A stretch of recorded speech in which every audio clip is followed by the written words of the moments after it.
اب تشریف لاتی ہیں حافظہ اشمل کو، جن کا تعلق PSCC foundation girls high secondary school چشمہ ضلع میاں والی سے ہے۔ اربابِ علم و دانش معزز سامعین، السلام علیکم۔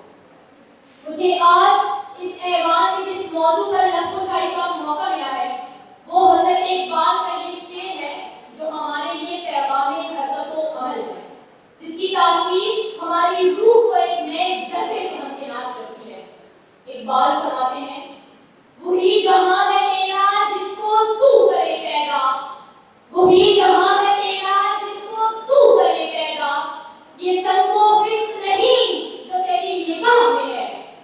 جناب والا، اقبال کے نزدیک کسی جہان کو بنانے کے لیے اینٹ اور پتھر کی ضرورت نہیں ہوتی، بلکہ اس کے لیے ضرورت ہوتی ہے تو افکار کی ہوتی ہے۔ جہان آباد کرنے کے لیے ضرورت ہوتی ہے تو خیالات کی ہوتی ہے، قومیں بنتی ہیں تو افکار سے بنتی ہیں۔ جہان آباد کرنے کے لیے ضرورت ہوتی ہے تو ایک نظریے کی، ایک سوچ کی جو خودی کی منازل طے کروا کے معراج تک لے جاتی ہے۔ جناب والا، آج اس ایوان میں